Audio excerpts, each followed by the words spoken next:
Hello बच्चों, मैं मोहम्मद जमील खान। पिछले वीडियो में हम लोगों ने रुधिर के परिवहन के बारे में देखा था, यानी मनुष्य में किस प्रकार से परिवहन होता है उसके बारे में देखा। उसमें हमने 3 चीजों का अध्ययन किया। एक तो रुधिर है, दूसरा रुधिर वाहिनियां और तीसरा हृदय। अब हम पादपों में किस प्रकार से परिवहन की क्रिया होती है वो देखेंगे। पादपों में परिवहन, ट्रांसपोर्टेशन इन प्लांट्स।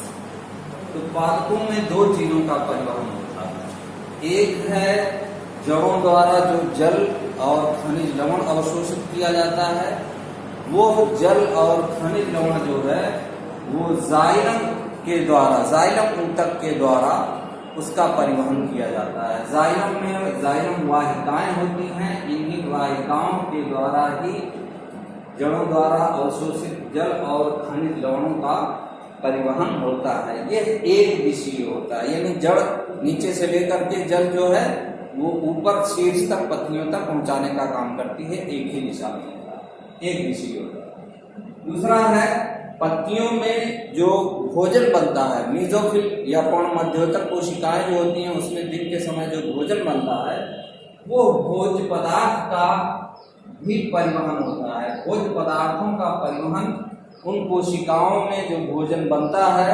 मीजोफिल में, वो भोजन जो है न केवल मीजोफिल में रहता है बल्कि पौधे के विभिन्न भागों में पहुंचाया जाता है, तने में पहुंचाया जाता है, जड़ों में पहुंचाया जाता है, और जहां उस बने हुए भोजन को स्टोर करना होता है, संचित करना होता है, उस भागों में भी पहुंचाया जाता है। तो भोज्य पदार्थों का परिवहन जो है ये फ्लोएम के माध्यम से होता है। फ्लोएम में चालनी नलिकाएं और सह कोशिकाएं होती हैं। इनके द्वारा फ्लोएम के माध्यम से इन कोशिकाओं के द्वारा, चालनी नलिकाओं और सह कोशिकाओं के द्वारा फ्लोएम के माध्यम से पदार्थों का या खाद्य पदार्थों का परिवहन जो है वो होता है। तो सवाल ये दोनों इंपॉर्टेंट है। कभी कभी ये पूछ दिया जाता है कि जल का परिवहन या संवहन कौन करता है। ये दोनों संवहन ऊतक कहलाते हैं, जाइलम और फ्लोएम। संवहन क्योंकि ये संवहन करते हैं, किसका? एक जल का संवहन करता है, एक भोजन का संवहन करता है। तो इसलिए इसको संवहन मंडल भी या संवहन ऊतक भी कहा जाता है। जाइलम जो है ये जल का संवहन करता है, जाइलम जल, इसको याद रखें, जाइलम जल का संवहन करता है, दूसरा फ्लोएम जो है वो भोज्य पदार्थ का संवहन करता है। अब दूसरी बात, हम यहाँ मूल दाब की बात करेंगे। मूल दाब या रूट प्रेशर क्या है? रूट प्रेशर या मूल दाब जो है वो दाब जो जड़ों की कार्टेक्स या बलफुट कोशिकाओं द्वारा पूर्ण स्फीत अवस्था में उत्पन्न होता है।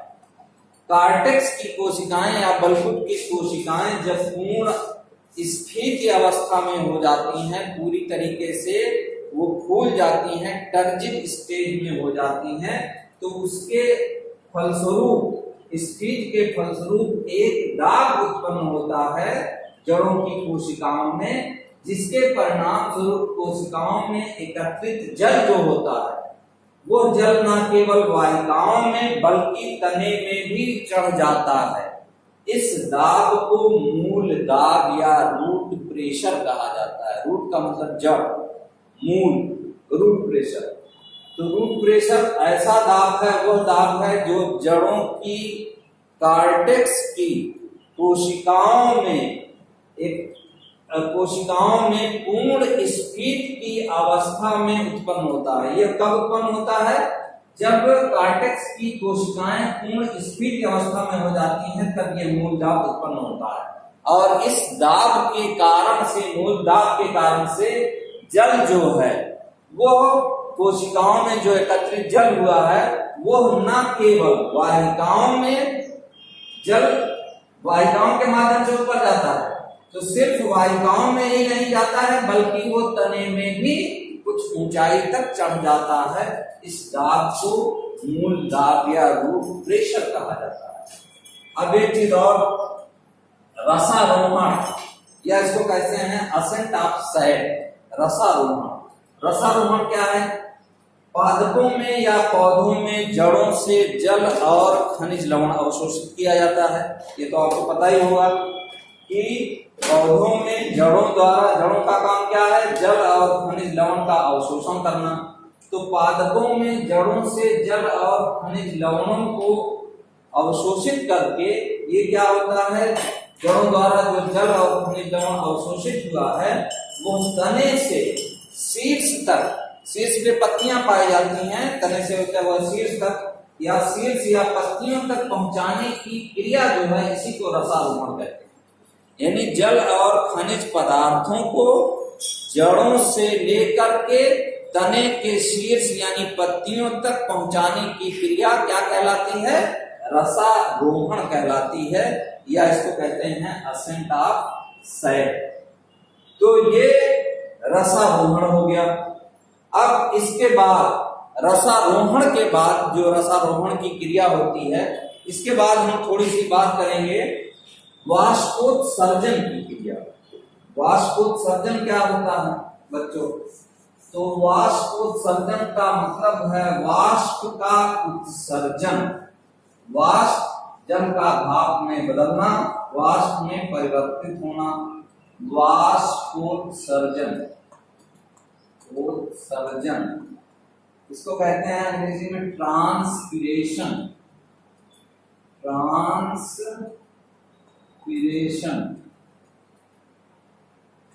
ट्रांसपीरेशन क्या है या वाष्पोत्सर्जन क्या है? तो वाष्पोत्सर्जन जो है पौधे के वायवीय भागों द्वारा, पौधे के वायवीय का मतलब जो हवा में भाग है, जड़ है, जड़ को छोड़ करके तना है, शाखाएं हैं, पत्तियां हैं, फल हैं, फूल हैं, ये सब वायवीय भाग है। तो तने के पौधे के वायवीय भागों द्वारा जल का वाष्प के रूप में परिवर्तित होना, बदलना वाष्पोत्सर्जन कहलाता है। पौधों के वायवीय या वायवीय भागों द्वारा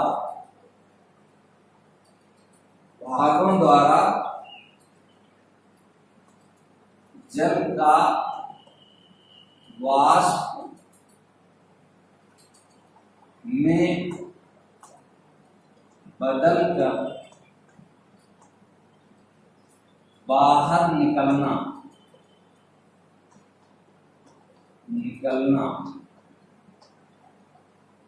वाष्पोत्सर्जन कहलाता है। वाष्पोत्सर्जन कहलाता है, ट्रांसपीरेशन कहलाता है। वाष्पोत्सर्जन की क्रिया मुख्य रूप से यह मुख्यतः रंध्रों के माध्यम से होती है। पत्तियों में जो रंध्र पाए जाते हैं रंध्रों द्वारा होती है, रंध्रों द्वारा होती है। कौन सी क्रिया? वाष्पोत्सर्जन की क्रिया। तो ट्रांसपीरेशन क्या है? पौधों के वायवीय भागों द्वारा जल का वाष्प में बदलकर बाहर निकलना या जल का वाष्प के रूप में उत्सर्जित होना, बाहर निकलना वाष्पोत्सर्जन कहलाता है। बाहर निकलना या इसके जगह लिख सकते हैं उत्सर्जित होना। पौधों के वायवीय भागों द्वारा जल का वाष्प में उत्सर्जित होना या वाष्प में बदलकर बाहर निकलना वाष्पोत्सर्जन कहलाता है।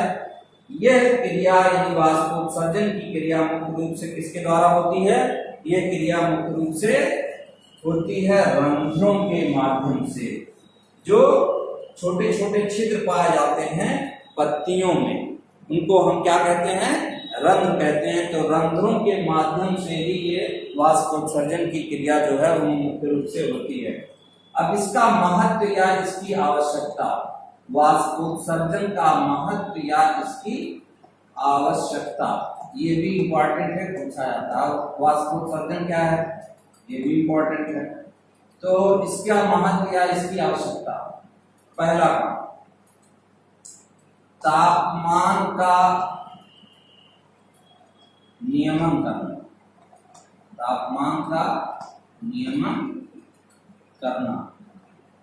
देखो बच्चों, होता क्या है जब पानी भाप बन करके बाहर निकलता है तो पौधे के भाग जो होते हैं, ऊतक जो होते हैं, कोशिकाएं जो होती हैं, वो उससे ठंडी हो जाती हैं, जिनसे उनका ताप जो है वो नियंत्रित रहता है। गर्मियों के दिनों में भी जब ज्यादा गर्मी पड़ने लगती है तब वाष्पोत्सर्जन की क्रिया अधिक होने लगती है और तापमान जो होता है वो नियमन करता है, उसका रेगुलेशन करता है, जिससे पौधे मुरझाते नहीं हैं। अन्यथा वो मुरझा जाएंगे और पूरा अगर पानी बाहर निकल जाएगा तो वो गर्मी को बर्दाश्त नहीं कर पाएंगे और सूख जाएंगे। तो तापमान का नियमन करते हैं। दूसरा पॉइंट जो है खनिज लवणों की प्राप्ति।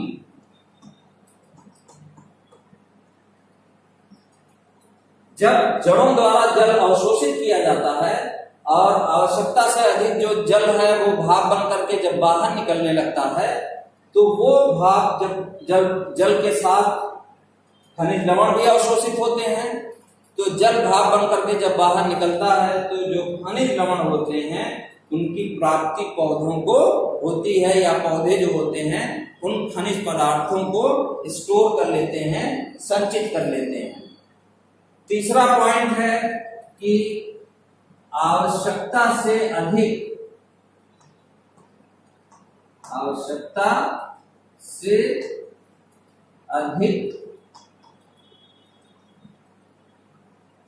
जल का निस्तारण वह जल जो आवश्यकता से अधिक अवशोषित कर लिया गया है जड़ों द्वारा, अब वो जल क्या होगा? वह जल जो है जो आवश्यकता से अधिक है, वो जल जो प्रकाश संश्लेषण की क्रिया में इस्तेमाल होता है जल, तो जो जल प्रकाश संश्लेषण की क्रिया होने के उपरांत बच गया है वो आवश्यकता से अधिक है, तो वह आवश्यकता से अधिक जल जो है क्या होता है? वाष्पोत्सर्जन की क्रिया द्वारा पौधों के शरीर से, पत्तियों से होकर के वो बाहर निकाल दिया जाता है। इस तरीके से जल का जो है वो निस्तारण हो जाता है।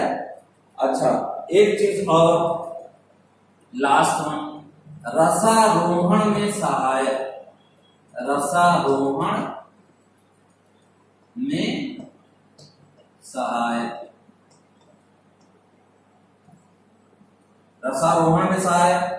रसारोहण आपको बताया गया क्या है कि रसारोहण जो है वो जल और खनिज लवणों का जो जड़ों द्वारा अवशोषित किया जाता है उसको ग्रहण करके शीर्ष तक, पत्तियों तक पहुंचाने की क्रिया जो है वो रसारोहण कहलाती है। तो ये जब वाष्पोत्सर्जन की क्रिया होती है तो ये रसारोहण में भी ये सहायक होता है, या रसारोहण की क्रिया जो होती है वो वाष्पोत्सर्जन की क्रिया जो है वो रसारोहण में भी सहायक होती है, जिससे जल और खनिज लवण जो है वो पौधों के तनों से होते हुए शीर्ष तक यानी पत्तियों तक आसानी से पहुंचाए जा सकते हैं। तो ये वाष्पोत्सर्जन और उसका महत्व या उसकी आवश्यकता, ये वाष्पोत्सर्जन क्या है मैं बता दे रहा हूँ। पौधों के वायवीय भागों द्वारा जल का वाष्प में बदल करके बाहर निकलना या जल का वाष्प के रूप में उत्सर्जित होना वाष्पोत्सर्जन कहलाता है। ये क्रिया मुख्यतः कहाँ किसके द्वारा होती है? रंध्रों के द्वारा। और रंध्र कहाँ पाए जाते हैं? पत्तियों में पाए जाते हैं। इसकी आवश्यकता क्या है या इसका महत्व क्या है? तापमान का नियमन करता है, यानी इससे पौधे के शरीर का तापमान जो है वो नियंत्रित रहता है। जड़ों द्वारा जो जल और खनिज अवशोषित किया गया है, जल जो अवशोषित किया जाता है उसमें खनिज लवण होते हैं, तो खनिज लवणों की प्राप्ति भी होती है पौधों को। आवश्यकता से अधिक जल जो अवशोषित कर लिया गया है उसको बाहर निकाल दिया जाता है, उसका निस्तारण कर दिया जाता है। रसारोहण की क्रिया में भी ये सहायक होता है। अब इसके बाद जो है एक दो कुछ परिकल्पनाएं हैं उसको हम देखेंगे। तो पहले ये इसको आप चाहें तो इसका स्क्रीनशॉट ले सकते हैं। इसके बाद हम कुछ परिकल्पनाएं हैं, डिक्सन और जॉली की परिकल्पना और मुंच की परिकल्पना, उसके बारे में हम बात करते हैं।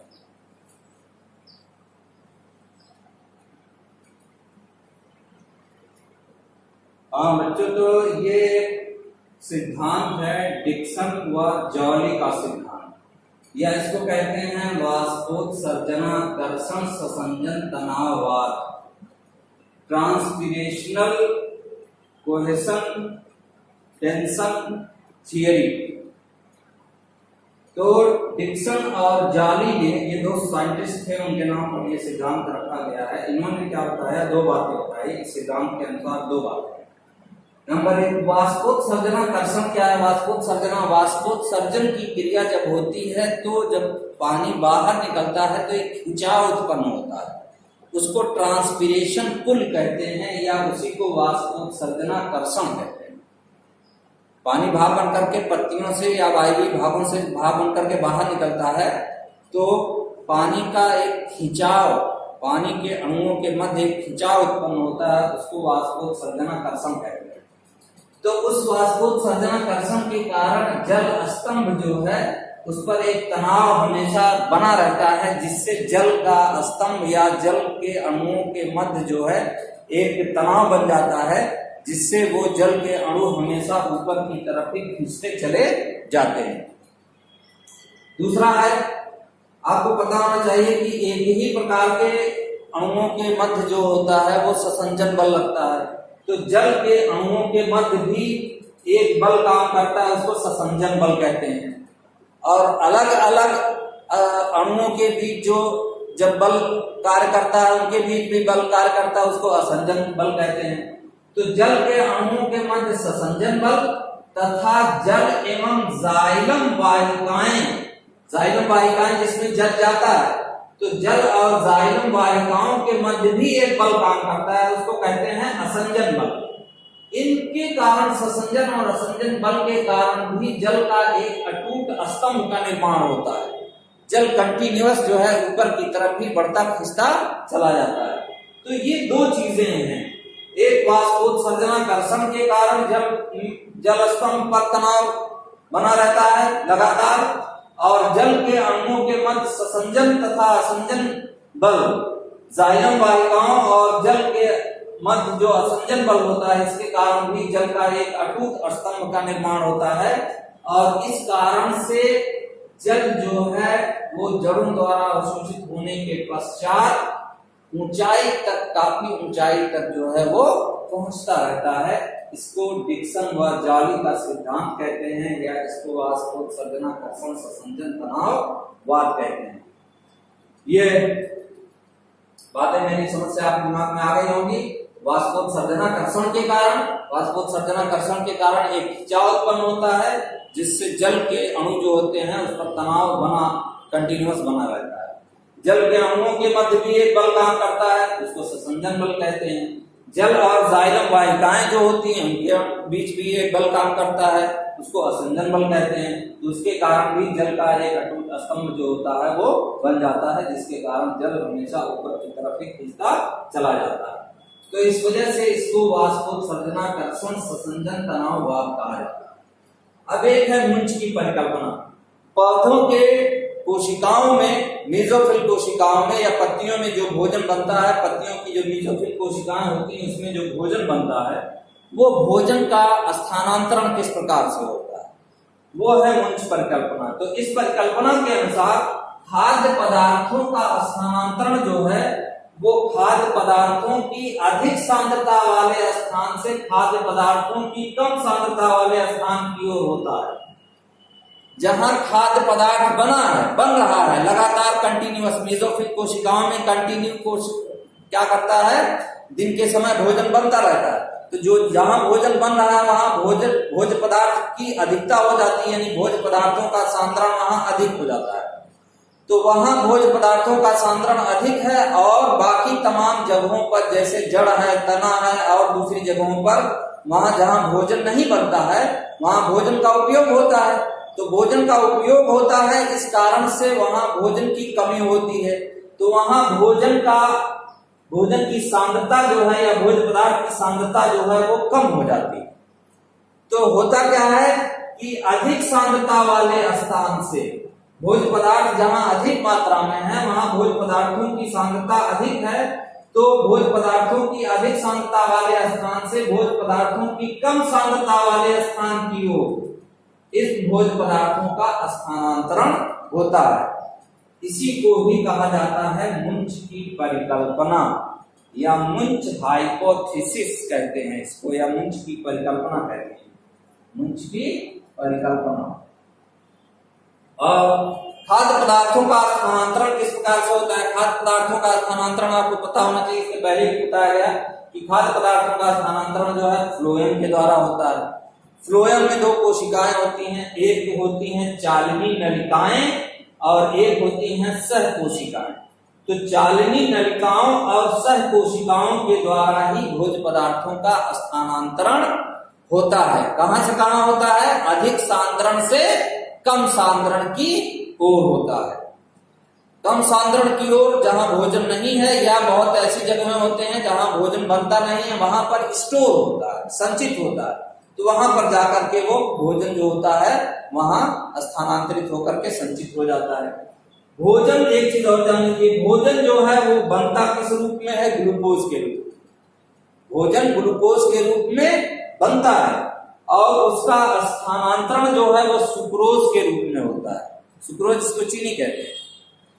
तो ये भी चीज आपको मालूम होनी चाहिए कि भोजन का निर्माण ग्लूकोज के रूप में हो रहा है, लेकिन स्थानांतरण जो भोज्य पदार्थों का हो रहा है वो किस रूप में हो रहा है? सुक्रोज के रूप में हो रहा है। तो ये था पादपों में किस प्रकार से ट्रांसपोर्टेशन होता है या पादपों में किस प्रकार से परिवहन होता है, ये पूरी इसके बारे में डिटेल जानकारी थी। मेरी समझ से आपके दिमाग में, या आपने ये बातें जो सुनी होंगी तो आपके दिमाग में ये बातें क्लियरली आ गई होंगी। अगर आ गई हैं तो मेरे चैनल को सब्सक्राइब करें, लाइक करें, घंटी का बटन दबा दें ताकि जो भी वीडियो अपलोड हो वो आपको फौरन इसका पता चल जाए, और दोस्तों में भी इसको शेयर करें। पढ़ाई लिखाई करते रहें और अपना भी ख्याल रखें। Thank you.